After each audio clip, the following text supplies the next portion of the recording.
Assalamu alaikum. Welcome to online classes of Rise and Shine School. Class 6, I am your science subject teacher, Sadaf Saman, and today we are going to start our fifth lecture.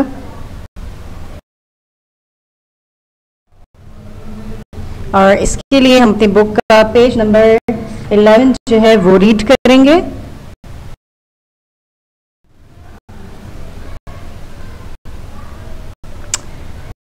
और हमारा जो आज का topic of discussion है chapter number 1 science skills में, it is doing a scientific investigation, यानी कि scientific investigation जो है वो कैसे की जाती है, कैसे स्टार्ट की जाती है, इसके बारे में जो है हम जो है आज डिस्कस करेंगे.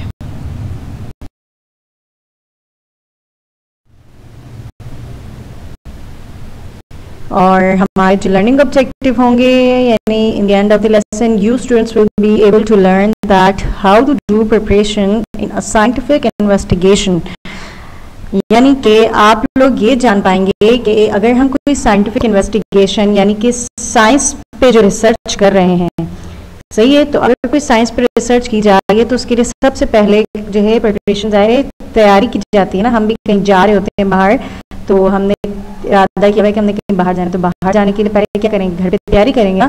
तो इसलिए तो प्रिपरेशन जो है वो सबसे पहला टास्क होता है कोई भी साइंटिफिक इन्वेस्टिगेशन स्टार्ट करने से पहले.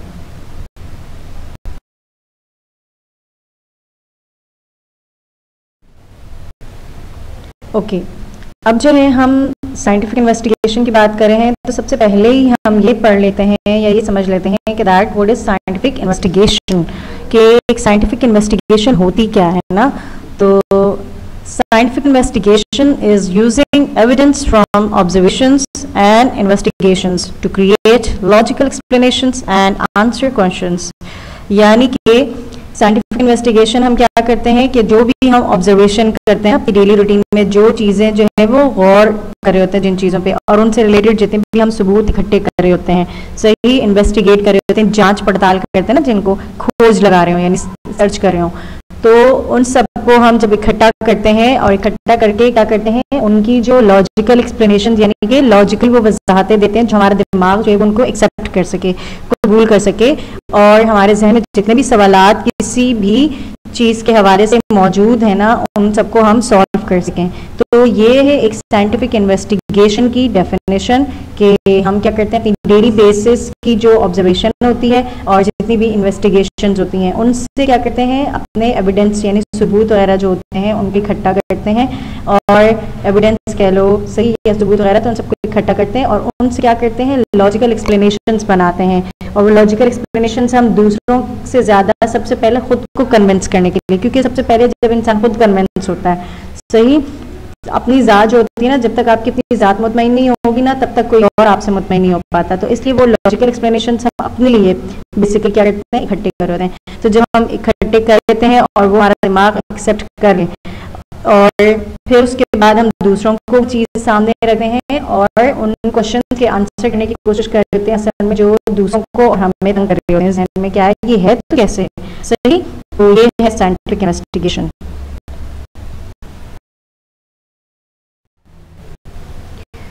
अब देखिए हम बात करें साइंटिफिक इन्वेस्टिगेशन की. अब इन्वेस्टिगेशन एक वर्ड है, बहुत बड़ा है ना, क्योंकि पुलिस भी इन्वेस्टिगेट करती है. अगर किसी मुजरिम को या किसी कल्प्रिट को सिर्फ पकड़ना है तो सबसे पहले क्या करते हैं ना, वो क्या करते हैं, अपना एक प्लान बनाते हैं, सही, और इस प्लान में कहते हैं ना कि हमने पहला स्टेप ये लेना है, देन ये लेना है, उसके बाद कोई अगला स्टेप लेना है ना. तो इसी तरह से जब साइंस में कोई इन्वेस्टिगेशन की जाती है तो उसके लिए एक पूरा प्लान बनाया जाता है. तो सही, ये आपको एक प्लान की फॉर्म में नजर आ रहे हैं स्टेप्स ना. तो साइंस के भी साइंटिफिक इन्वेस्टिगेशन के कुछ स्टेप्स हैं. सबसे पहले क्या किया जाता है, ऑब्जर्व किया जाता है. और आपको मैं यहाँ पे एक बात बताती चलूँ कि किसी भी जगह पे, चाहे आप उस साइंस में हो, चाहे आप वो किसी भी फील्ड में हो, observation is the basic thing. यानी आपकी जितनी ज़्यादा आप लोगों की ऑब्जर्वेशन अच्छी है, ये किसी भी इंसान की जितनी अच्छी ऑब्जर्वेशन होगी वो उतना ही जो है अच्छा काम कर रहा होता है, क्योंकि जिसके जहन में जितनी ऑब्जर्वेशन यानी कि किसी चीज़ पे गौर व फिक्र करता है ना, तो क्या होता है उससे रिलेटेड उतने ज़्यादा उसके जहन में सवालात होते हैं कि अच्छा उसने ऑब्जर्व किया कि हाँ इसमें ये चीज़ें हैं। जैसे मैं आपको एक फॉर एग्जांपल हम डेली रूटीन से अगर एग्जांपल उठा रहे हैं, जैसे मैं जो है मैं गई हूँ एक शॉप पे ना और मुझे वहाँ कोई सूट पसंद आ गया, तो मैं जो है उसको ऑब्जर्व कर रही हूँ कि मतलब पहले मैंने उस सूट को देखा, मैं गई हूँ मुझे सूट चाहिए तो मैंने वो सूट लिया, सही।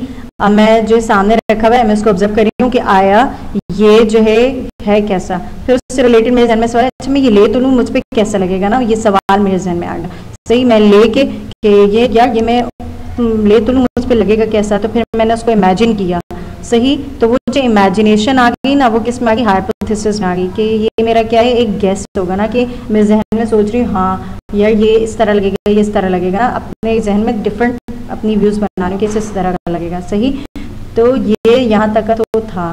फिर मैं क्या कर रही हूँ उस हाइपोथेसिस को टेस्ट करना हो, जब हम उस हाइपोथेसिस को टेस्ट करते हैं, सही, यानी जब मैंने उस सूट ले लिया अपने जहन में सोचते हैं हाँ अब मैं घर आई उस सूट को मैंने टेस्ट किया, सही। टेस्ट करने से क्या मैंने उसको चेक किया ना, तो अब वो जो है टेस्ट करने के बाद पहले तो मेरे जहन में दो चीज़ होती है, अच्छा भी लग सकता है और बुरा भी लग सकता है। तो अब जब टेस्ट आया ना फॉर एग्जांपल वो सूट अच्छा लग रहा है तो मैंने उससे कंक्लूजन क्या ड्रॉ किया कि यार ये सूट तो मुझ पर अच्छा लग रहा है, तो ये मेरे हाइपोथेसिस का फॉर एग्जांपल जस्ट एक डेली रूटीन की एग्जांपल ले लो, तो वो मुझ पर क्या लग रहा है कंक्लूजन क्या है कि हाँ ये सूट मुझ पर अच्छा लग रहा है, तो ये मेरा क्या हो गया कंक्लूजन हो गया, मैंने अपने हाइपोथेसिस से ये कंक्लूजन वो किया। और जब मेरे पास ये रिजल्ट आ गया यानी कंक्लूजन, तो मैंने इससे वो रिजल्ट्स को दूसरों के साथ क्या करना शुरू कर दिया, कम्युनिकेट करना शुरू कर दिया, यानी मैंने दूसरों को बताया कि हाँ ये सूट मुझ पर अच्छा लग रहा है, इस तरह से ना। इसी के हवाले से अगर मैं दूसरी एग्जाम्पल आपको बताऊँ तो रिसेंटली हम कोरोना वायरस की बात करते हैं। कोरोना वायरस जब ये नया वायरस आया तो सब डॉक्टर्स ने पेशेंट्स डॉक्टर्स ने साइंटिस्ट ने और आम लोगों ने भी इस पर क्या करना शुरू कर दिया, ऑब्जर्व करना शुरू किया, ये है क्या चीज़ ना, सही, इस पर गौर करना शुरू कर दिया। जब उन्होंने गौर करना शुरू किया तो उनके जहन में और बहुत से सवालात उठना शुरू हो गए, यानी कि आस्क क्वेश्चन, ये बात उनके जहन में आ गई कि हाँ अब अच्छा चलो ये है लेकिन ये आया कहाँ से, किस तरह से फैला, सही है, इसकी और क्या क्या सिम्टम्स हैं। तो ये सारे क्वेश्चंस क्या है कोरोना वायरस से रिलेटेड सबके जहनों में उठना शुरू हो गया, सही। तो ये क्यों है, क्योंकि इस तरह से इन्वेस्टिगेशन की जा रही थी ना इस पे, इसलिए। तो अब जब जो साइंटिस्ट हैं और रिसर्चर्स हैं तो उन सब ने क्या करना शुरू कर, कोरोना वायरस से रिलेटेड एक हाइपोथेसिस तैयार करना शुरू कर दिया। हाइपोथेसिस क्या है ये मैं आपको आगे चल के बताती हूँ। और इसकी हाइपोथेसिस बनाना शुरू कर दी, यानी कि यहाँ भी बता देती हूँ हाइपोथेसिस जो है वो क्या होती है, आपके पास एक रिटन फॉर्म होती है स्टेटमेंट की और कह लो कि एक तुक्का, सही है, अगर आम लफ्ज में कहा जाए तुक्का होता है, एजुकेटेड गेस, सही। तो ये जो है लोगों ने अपने पास लिख लिया, क्या है इसका ये भी रीजन हो सकता है, इस कोरोना वायरस का ये भी रीजन हो सकता है, और ये भी शुरू में देखा था ना बहुत सारे रीजन बताए जा रहे थे, हर कोई अपनी अपनी पेशेंट गोलियां दे रहा था, तो ये था। फिर बाद में जब सबने अपने अपने जो हाइपोथेसिस जमा किए हुए थे ना जर्नल्स में, सही, जो आर्टिकल्स आ रहे थे नेट पे, तो उनसे रिलेटेड जो है उन सब पे एक्सपेरिमेंट करना शुरू कर दिए। वो जो टेस्ट है ना ये, इस टेस्ट का मतलब ये कि एक्सपेरिमेंट जो है उन पे स्टार्ट हो गया। जब एक्सपेरिमेंट स्टार्ट कर दिया तो जो एक्सपेरिमेंट किया गया ना उसकी बेस पे उनको जो भी नताइज मिल रहे थे उनसे उन्होंने क्या करना शुरू कर दिए, कंक्लूजन ड्रॉ करना, यानी कंक्लूजन को निकालना शुरू कर दिया और लोगों के सामने फिर चाहिए टीवी पे जब आए ना रिजल्ट्स, तो वो रिजल्ट जो है क्या होना शुरू हो गए, कम्युनिकेट होना शुरू हो गए, बाकी डॉक्टर्स पेशेंट्स और दुनिया भर में जो है वो रिजल्ट्स क्या होना शुरू हो गए, एक दूसरे के साथ एक्सचेंज होना शुरू हो गया, कम्युनिकेट हुआ। तो ये इस तरह से कोई भी साइंटिफिक इन्वेस्टिगेशन आगे चलती है, प्रोसीड होती है। सबसे बेसिक चीज़ होती है ऑब्जर्वेशन, वो जितनी अच्छी होती है बाकी के काम उतने ही अच्छे होते जाते हैं, सही। तो अपनी ज़िंदगी में ना ऑब्जर्वेशन जो है ना वो मजबूत बना रहे हैं, और ये हर फील्ड में आपको बताया जाएगा कि आप जो है चीज़ों को सबसे पहले ऑब्जर्व करें। मैं बार बार ऑब्जर्वेशन पे इसलिए जोर दे रही हूँ कि आज जो डेली रूटीन है हमारी, आज की जो रोज़मर्रा ज़िंदगी है उसमें ऑब्जर्वेशन बहुत मायने रखती है, सही।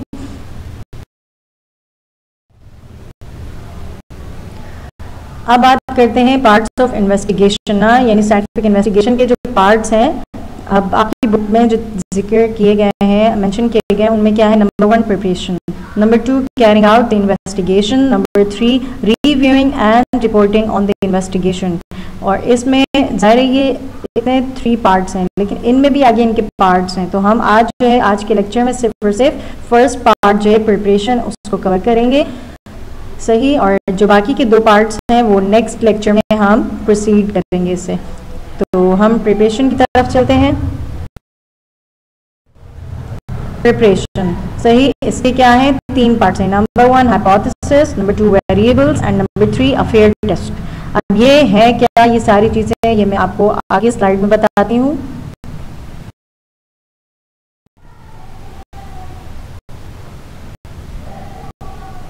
ओके, और so you can see here preparation heading.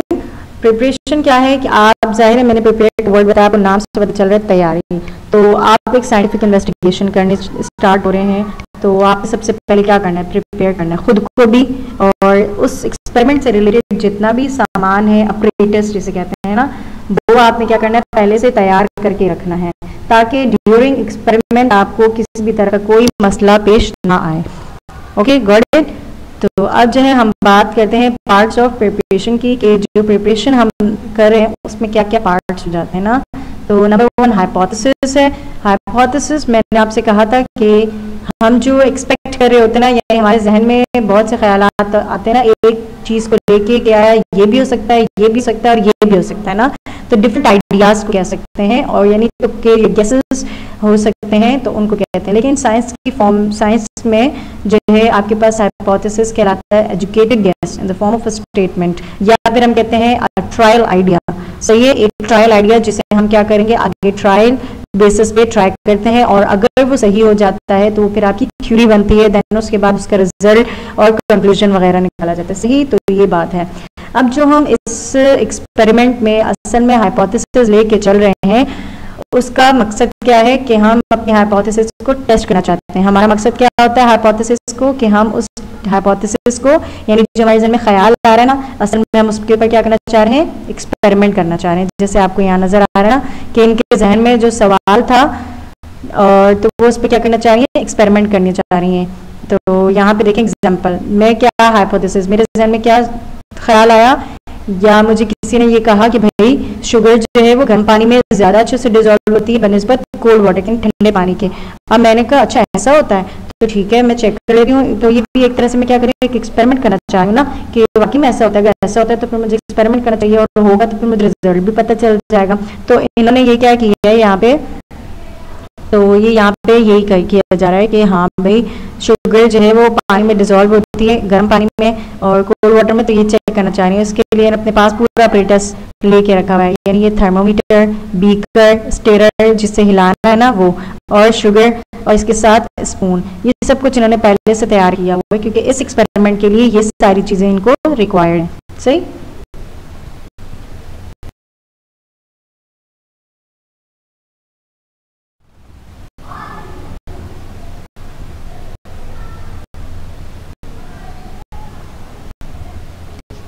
अब बात करते हैं वेरिएबल्स। सही, हम दूसरे पार्ट, हम पहले ही पार्ट के, यानी जो हमने प्रिपरेशन स्टार्ट किया है, प्रिपरेशन में हम पहले पार्ट के बाद अब हाइपोथेसिस के यानी वेरिएबल्स पे आ चुके हैं, और ये सेकंड पार्ट है इसका प्रिपरेशन का। और वेरिएबल्स नाम से आपको पता चल रहा है, वेरी कहते हैं जो चीज़ें चेंज होती रहे, डिफरेंट से ये डिफरेंट को कह रहे होते हैं ना, तो नाम से पता चलता है वेरिएबल्स का, वो चीज़ें जो क्या होती रहती हैं, चेंज भी हो सकती है, और उनको हम क्या कर सकते हैं, ऑब्जर्व भी कर सकते हैं और मेजर भी कर सकते हैं। अब इन्वेस्टिगेशन जो होती है ना कोई भी, उसमें अब कुछ वेरिएबल्स शामिल होते हैं। अब हमारा जो एक्सपेरिमेंट चल रहा है, जिसमें हम हाइपोथेसिस लेके यानी अपना जो आइडिया आगे दे के चल रहे हैं इस एक्सपेरिमेंट में, वो शुगर वाला है कि पानी में गर्म पानी में ज़्यादा अच्छी डिजॉल्व होती है ठंडे पानी में। तो यानी कि गर्म पानी में ज़्यादा अच्छी डिजॉल्व होती है बनिस्बत ठंडे पानी के ना। तो ये एक्सपेरिमेंट हम करना चाह रहे हैं। तो इसमें जो वेरिएबल शामिल है वो क्या है, शुगर का अमाउंट, वाटर का amount, the temperature of the water and whether to stir the sugar in the water और नॉट, यानी कि हमें पानी में कब जो है शुगर को डिजॉल्व करना है, करवाना है, स्टर करवाना है, घुमाना है या कब नहीं घुमाना है। ये जो है ना चीज़ें हमने फैक्टर्स, इनको असल में कह सकते हैं वेरिएबल्स कह सकते हैं, ये साथ साथ लेके चलनी है। एक बात और बताती चलूँ कि वेरिएबल जो है ना, भले इनका मतलब ये है कि वो चेंज हो सकते हैं, उनको मेजर भी कर सकते हैं और ऑब्जर्व भी कर सकते हैं, बिल्कुल कर सकते हैं। लेकिन आप जब भी कोई एक्सपेरिमेंट परफॉर्म कर रहे हो तो आपने एक वक्त में एक ही वेरिएबल को चेंज करना है।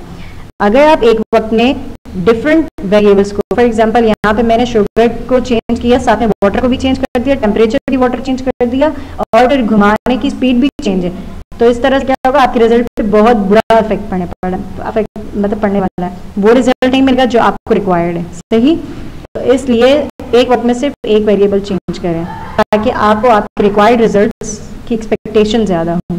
अब जो है मैंने कहा ना कि वेरिएबल्स होते हैं जो मेजर भी किए जा सकते हैं और ऑब्जर्व भी किए जा सकते हैं। तो आप यहाँ पे देखें, amount of sugar and water, ये एक पिक्चर में नजर आ रहा है। मैंने शुगर का अमाउंट लिया स्पून में मेजर करके, फिर उसके बाद इसको स्पून में लिया। देन आपका जो वाटर है वो भी मैंने बिल्कुल ऐसे ही तुक्के पे नहीं ले लिया, सही तुक्के पे, बल्कि इसको क्या किया, मेजर, आपको यहाँ मार्क नजर आ रहा है बीकर पे, तो ये मेजर करके लिया, यानी कि ये भी मेजर करके लिया गया। इसके अलावा वाटर का टेम्परेचर जो है वो भी क्या थर्मोमीटर के थ्रू मेजर किया जा रहा है ना। तो ये सारे वेरिएबल्स क्या हैं, वो जो कि चेंज भी होते हैं, और साथ साथ क्योंकि टेम्परेचर चेंज होता रहता है ना, हम अमाउंट भी शुगर का चेंज कर सकते हैं ना, इसी तरह से वाटर का वॉल्यूम भी चेंज हो सकता है। तो ये सारे वेरिएबल्स चेंज भी हो सकते हैं और मेजर भी हो सकते हैं। तो इस तरह से आपको वेरिएबल्स की डेफिनेशन भी समझ आ गई कि हम कैसे इसको लेते हैं अपनी डेली रूटीन में। अब नेक्स्ट पार्ट की तरफ चलते हैं।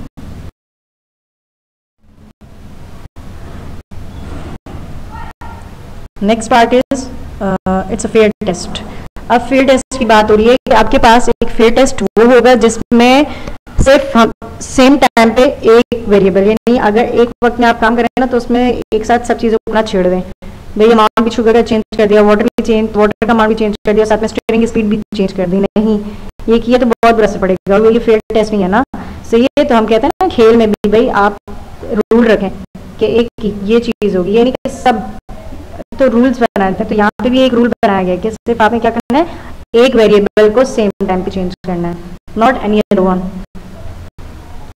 समझ आ रही है?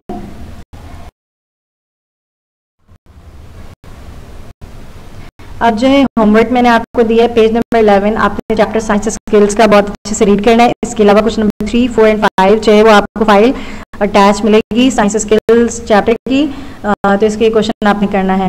और मैं आपको यहाँ पे बताती चलूँ, आपने अपना काम बहुत ही नीट एंड क्लीन करना है, गंदा गंदा बिल्कुल नहीं करना, राइटिंग पे फोकस कीजिएगा, स्पेलिंग मिस्टेक से अवॉइड कीजिएगा। और इसके अलावा आपने क्या करना है, अपना जो काम है वो डिस्कशन बॉक्स में, रिस्पेक्टिव डिस्कशन बॉक्स में पोस्ट करना है, यानी जिस डे का होगा उसी डे के डिस्कशन बॉक्स में इस काम को पोस्ट कीजिएगा, सही, ताकि मैं आसानी से चेक कर सकूं। और प्लीज़ जो भी क्विज दिया जा रहा है उसको अटेम्प्ट करें, अटेम्प्ट करके उसे सबमिट भी करवाएं, ताकि आपके मार्क्स जो हैं वो मिड टर्म में इंक्लूड हो। आप लोग शायद सबमिट करवाना भूल जाते हैं, सबमिट लाजमी करवाएं, सही। होमवर्क के और आपका जो क्विज है उसके मार्क्स लाजमी इंक्लूड किए जाएंगे, मिड टर्म एग्जाम है, तो प्लीज़ प्लीज़ उसे अटेम्प्ट करें। आज तक का जो हमारा लेक्चर था वो इतना ही था।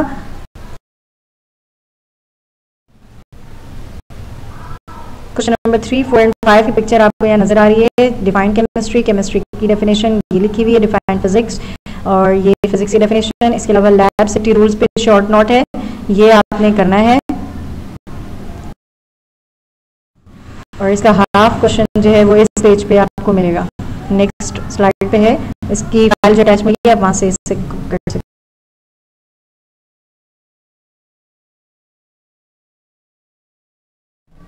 तो ये आज के लिए बस इतना ही, अगले लेक्चर में दोबारा से मुलाकात होगी इंशाल्लाह। तब तक के लिए अल्लाह हाफ़िज़, थैंक यू।